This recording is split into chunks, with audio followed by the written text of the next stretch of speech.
जय जय श्री राधे। जय श्री कृष्ण।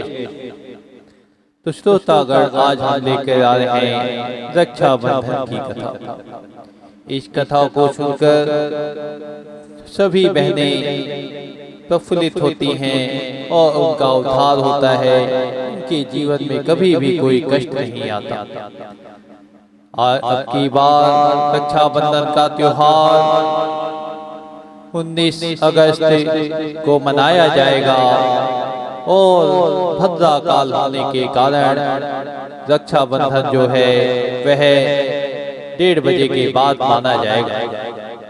1:32 के बाद से सभी बहनें अपनी भाइयों को रक्षाबंधन का त्योहार मनाएं और इस कथा को सुनें। तो आइए हम चलते हैं इस कथा की को सुनते हैं। श्री कृष्ण और द्रौपदी की एक कथा। महाभारत के समय की घटना है। पांडवों के बड़े भाई युधिष्ठिर राजसूय यज्ञ कर रहे थे। यज्ञ में श्री कृष्ण को कौरवों को बुलाया गया था। शिशुपाल वहां पहुंचा था। शिशुपाल श्री कृष्ण को पसंद नहीं करता था और मौका मिलते ही उन्हें अपमानित करने लगता था। शिशुपाल की मां रिश्ते में श्री कृष्ण की बुआ थी। उन्होंने अपनी बुआ को वरदान दिया था कि वे शिशुपाल की 100 गलतियां क्षमा करेंगे। इस वरदान की वजह से श्री कृष्ण शिशुपाल की अपमानजनक बातों का जवाब नहीं देते थे। राजसूय यज्ञ में श्री कृष्ण का सम्मान देखकर शिशुपाल गुस्सा हो गया। वह भरी सभा में श्री कृष्ण का अपमान करने लगा। पांडवों ने शिशुपाल को रोकने की बहुत कोशिश की, लेकिन वह चुप ही नहीं हो रहा था। श्री कृष्ण मौन थे और उसकी गलतियां गिन रहे थे। जैसे ही शिशुपाल की 100 गलतियां पूरी हो गई, श्री कृष्ण ने उसे अंतिम अवसर दिया और कहा कि अब एक भी गलती मत करना, तुम्हारी 100 गलतियां हो चुकी हैं। शिशुपाल अहंकारी था। श्री कृष्ण के सचेत करने के बाद भी रुका नहीं और फिर एक और अपमानजनक बात कह दी।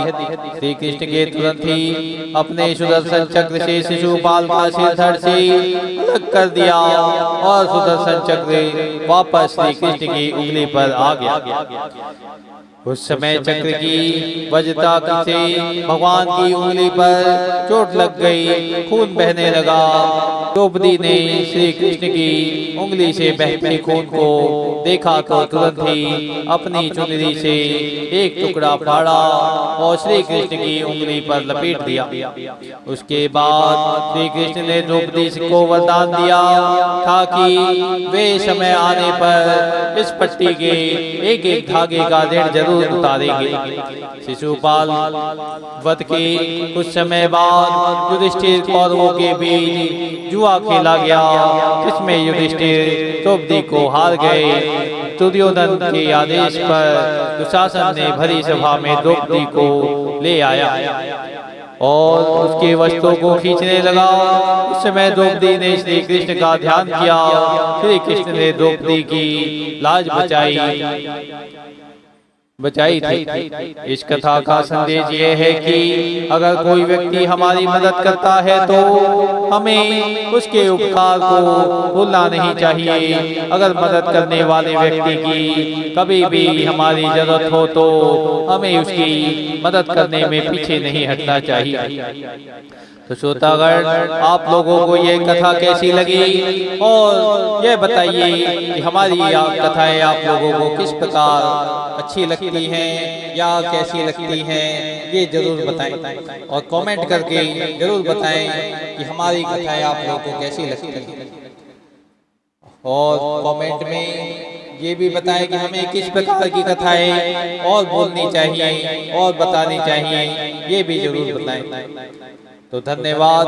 रक्षाबंधन की बहुत बहुत शुभकामनाएं सभी बहनों को और सभी बहनें जो ये कथा सुनेंगी उनका उद्धार होगा, उनको हमेशा कभी कोई कष्ट नहीं आएगा।